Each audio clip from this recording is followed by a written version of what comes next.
ಪರಲೋಕದವುಗಳ ಕಡೆಗೆ ನೋಡುವಂತೆ ನಿಮ್ಮ ಆತ್ಮವನ್ನು ವಾಕ್ಯದಲ್ಲಿ ಬಲಪಡಿಸುವ ಅನುದಿನದ ಧ್ಯಾನ. ಇಂದಿನ ಧ್ಯಾನದ ಶೀರ್ಷಿಕೆ, ನಿಮ್ಮ ಚಿಂತಾಭಾರವನ್ನು ದೇವರ ಮೇಲೆ ಹಾಕಿರಿ. ಈ ದಿನದ ಸತ್ಯವೇದದ ವಾಕ್ಯ, ನಿನ್ನ ಚಿಂತಾಭಾರವನ್ನು ಯೆಹೋವನ ಮೇಲೆ ಹಾಕು, ಆತನು ನಿನ್ನನ್ನು ಉದ್ಧಾರ ಮಾಡುವನು, ನೀತಿವಂತನನ್ನು ಎಂದಿಗೂ ಕದಲಗೊಳಿಸನು. ಕೀರ್ತನೆಗಳು 55ನೇ ಅಧ್ಯಾಯ 22ನೇ ವಚನ. ಪ್ರಿಯ ಸಹೋದರ, ಬಹಳ ಮೃದುವಾದ ಮತ್ತು ಆಳವಾದ ಮಮತೆ ವಾತ್ಸಲ್ಯವು ನಿಮ್ಮ ಮೇಲೆ ನನಗಿದೆ.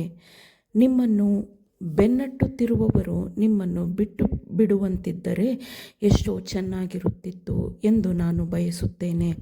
ಆದರೆ ನನ್ನ ಸಹೋದರನೇ, ನಿಮ್ಮನ್ನು ಕಂಗೆಡಿಸುವ ಈ ಗೊಂದಲ ಮತ್ತು ತೊಂದರೆಗಳೆಲ್ಲವೂ ಸಹ ದೇವರನ್ನು ಪ್ರೀತಿಸುವವರು ಮಾಡುವ ಎಲ್ಲ ಒಳ್ಳೆಯವುಗಳಲ್ಲಿನ ಭಾಗವೇ ಆಗಿದೆ ಎಂಬುದನ್ನು ಜ್ಞಾಪಕದಲ್ಲಿಟ್ಟುಕೊಳ್ಳಿರಿ.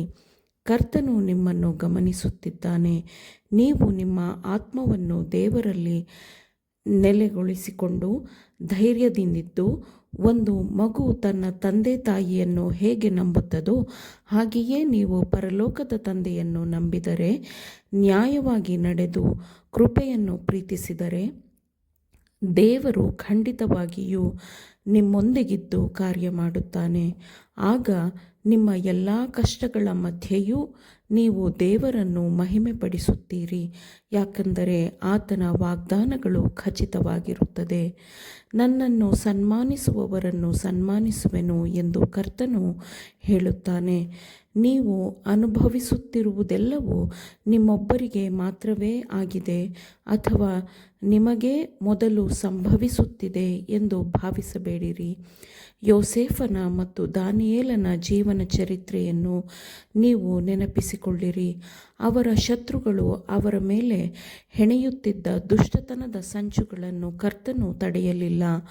ಆದರೆ ಶೋಧನೆ ಮತ್ತು ಹೋರಾಟಗಳ ಮಧ್ಯೆಯೂ ದೇವರ ಮೇಲಿನ ನಂಬಿಕೆ ಮತ್ತು ನಿಷ್ಠೆಯನ್ನು ಉಳಿಸಿಕೊಂಡವರ ಹಿತಕ್ಕಾಗಿಯೇ ದೇವರು ಆ ದುಷ್ಟ ಯೋಜನೆಗಳನ್ನೆಲ್ಲ ದೇವರು ಆ ದುಷ್ಟರಿಗೆ ತಿರುಗಿಸಿಬಿಟ್ಟನು. ಕುಲುಮೆ ಬೆಂಕಿಯಂತಹ ಶೋಧನೆ ಪರೀಕ್ಷೆಗಳು ನಮ್ಮನ್ನು ನಾಶ ಮಾಡುವುದಕ್ಕಲ್ಲ, ಅದು ನಮ್ಮನ್ನು ಶುದ್ಧೀಕರಿಸಲು, ನಮ್ಮನ್ನು ಉನ್ನತೀಕರಿಸಲು ಮತ್ತು ನಮ್ಮನ್ನು ಪರಿಶುದ್ಧಗೊಳಿಸಲು ಆಗಿರುತ್ತದೆ. ಇಂತಹ ಶೋಧನೆ ಪರೀಕ್ಷೆಗಳಿಲ್ಲದಿದ್ದರೆ ನಮಗೆ ಬೇಕಾಗಿರುವ ದೇವರ ಅಗತ್ಯವನ್ನು ಮತ್ತು ದೇವರ ಸಹಾಯವನ್ನು ನಾವು ಗ್ರಹಿಸುವುದಿಲ್ಲ ಮತ್ತು ಅದನ್ನು ಅನುಭವಿಸುವುದಿಲ್ಲ, ಮತ್ತು ನಾವು ಅಹಂಕಾರಿಗಳಾಗಿಯೂ ಸ್ವಾರ್ಥತೃಪ್ತರಾಗಿಯೂ ಉಳಿದು ಬಿಡುತ್ತೇವೆ. ದೇವರ ಕಣ್ಣುಗಳು ನಿಮ್ಮನ್ನು ಗಮನಿಸುತ್ತಿವೆ. ಆತನು ನಿಮ್ಮ ಹೃದಯವನ್ನು ತನ್ನ ಕಡೆಗೆ ಸೆಳೆಯಬೇಕೆಂದು ಯೋಜಿಸಿದ್ದಾನೆ ಎಂಬುದು ನನಗೆ ಖಚಿತವಾಗಿದೆ. ಆರೋಗ್ಯವಂತರಿಗೆ ವೈದ್ಯನ ಅವಶ್ಯಕತೆ ಇರುವುದಿಲ್ಲ, ಗಾಯಗೊಂಡವನಿಗೆ, ನೋವುಂಡವರಿಗೆ ದೇವರ ಅಗತ್ಯವಿರುತ್ತದೆ. ಸಹಿಸಿಕೊಳ್ಳಲಾರದಷ್ಟು ಒತ್ತಡದಲ್ಲಿರುವವರಿಗೆ ಸಹಾಯಕನ ಅಗತ್ಯವಿದೆ. ಆದುದರಿಂದ ಬಲವಾದ ಆಶ್ರಯದುರ್ಗವಾಗಿರುವ ಕರ್ತನ ಬಳಿಗೆ ತಿರುಗಿಕೊಳ್ಳಿರಿ. ಎಲೈ ಕಷ್ಟಪಡುವವರೇ, ಹೊರೆ ಹೊತ್ತವರೇ, ನೀವೆಲ್ಲರೂ ನನ್ನ ಬಳಿಗೆ ಬನ್ನಿರಿ, ನಾನು ನಿಮಗೆ ವಿಶ್ರಾಂತಿ ಕೊಡುವೆನು. ನಾನು ಸಾತ್ವಿಕನೂ ದೀನಮನಸ್ಸುಳ್ಳವನೂ ಆಗಿರುವುದರಿಂದ ನನ್ನ ನೊಗವನ್ನು ನಿಮ್ಮ ಮೇಲೆ ತೆಗೆದುಕೊಂಡು ನನ್ನಲ್ಲಿ ಕಲಿತುಕೊಳ್ಳಿರಿ. ಆಗ ನಿಮ್ಮ ಆತ್ಮಗಳಿಗೆ ವಿಶ್ರಾಂತಿ ಸಿಕ್ಕುವುದು, ಯಾಕೆಂದರೆ ನನ್ನ ನೊಗವು ಮೃದುವಾದದ್ದು, ನನ್ನ ಹೊರೆಯು ಹೌರವಾದದ್ದು ಎಂಬ ಆತನ ಮೌಲ್ಯಪೂರ್ಣ ಪಾಠಗಳನ್ನು ಕಲಿಯಿರಿ. ಯೇಸು ಕ್ರಿಸ್ತನು ನಿಮ್ಮನ್ನು ಪ್ರೀತಿಸುತ್ತಾನೆ. ನೀವು ಅನುಭವಿಸುತ್ತಿರುವ ಕಷ್ಟಗಳು ನನಗೆ ಸಂತೋಷವನ್ನು ಉಂಟುಮಾಡುತ್ತದೆ. ನೀವು ಕಷ್ಟದಲ್ಲಿದ್ದೀರಾ ಎಂದಲ್ಲ, ಆದರೆ ಇವುಗಳ ಮೂಲಕ ಕರ್ತನು ನಿಮ್ಮನ್ನು ಪರೀಕ್ಷಿಸುತ್ತಿದ್ದಾನೆ, ನಿಮ್ಮ ನಂಬಿಕೆಯನ್ನು ದೃಢಪಡಿಸುತ್ತಿದ್ದಾನೆ ಎಂಬುದು ನನಗೆ ಖಚಿತವಾಗಿರುವುದರಿಂದ ನಾನು ಸಂತೋಷಪಡುತ್ತೇನೆ.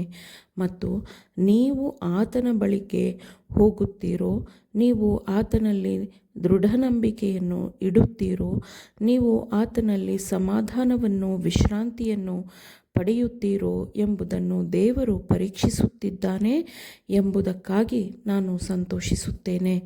ಕಷ್ಟಗಳು ಮತ್ತು ಶೋಧನೆಗಳೇ ನನ್ನ ಪಾಲಾಗಿದೆ ಎಂದು ನೀವು ಯೋಚಿಸುವಂತೆ ದೇವರು ನಿಮ್ಮನ್ನು ಒಂಟಿಯಾಗಿ ಬಿಟ್ಟಿಲ್ಲ. ಅವುಗಳ ಬಗ್ಗೆ ಆತನು ಮುಂಚೆಯೇ ತಿಳಿಸಿದ್ದಾನಲ್ಲ. ಶೋಧನೆ ಪರೀಕ್ಷೆಗಳು ಎದುರಾದಾಗ ನಿರಾಶರಾಗಬಾರದು ಅಥವಾ ಮನಗುಂದಬಾರದು ಎಂದು ಆತನು ಹೇಳಿದ್ದಾನೆ. ನೀವು ನಿಮ್ಮ ವಿಮೋಚಕನಾದ ಯೇಸುವಿನ ಕಡೆಗೆ ದೃಷ್ಟಿಯಿಟ್ಟು ಧೈರ್ಯದಿಂದ ಸಂತೋಷಿಸಬೇಕು. ನಮ್ಮನ್ನು ಅತ್ಯಧಿಕವಾಗಿ ಪ್ರೀತಿಸಿ ನಮಗಾಗಿ ತನ್ನ ಜೀವವನ್ನೇ ಕೊಟ್ಟಂಥ ಜೀವವುಳ್ಳ ರಕ್ಷಕನು ನಮಗಿದ್ದಾನೆ. ಆತನ ಮೂಲಕ ನಮಗೆ ನಿರೀಕ್ಷೆ, ಬಲ, ಧೈರ್ಯ ಎಲ್ಲವೂ ದೊರೆಯುತ್ತದೆ ಮತ್ತು ಆತನ ಸಿಂಹಾಸನದಲ್ಲಿ ಆತನೊಂದಿಗೆ ಕೂತುಕೊಳ್ಳುವ ಭಾಗ್ಯವೂ ದೊರೆಯುತ್ತದೆ. ಆಮೇನ್. ದೇವರ ವಾಕ್ಯಗಳನ್ನು ಶ್ರದ್ಧೆಯಿಂದ ಆಲಿಸುವವರು ಮಾತ್ರವೇ ಆಗಿರದೆ ಪಾಲಿಸುವವರು ಆಗಬೇಕೆಂದು ನಿಮ್ಮನ್ನು ಉತ್ತೇಜಿಸುತ್ತೇನೆ. ಪರಿಶುದ್ಧಾತ್ಮನ ಸಹಾಯದಿಂದ ಆಲಿಸಿದ ನಿಮ್ಮೆಲ್ಲರಿಗೂ ಧನ್ಯವಾದಗಳು. ಮತ್ತೆ ದೈನಂದಿನ ಧ್ಯಾನಕ್ಕಾಗಿ ನಾಳೆ ಸಂಧಿಸೋಣ. ಆಮೇನ್.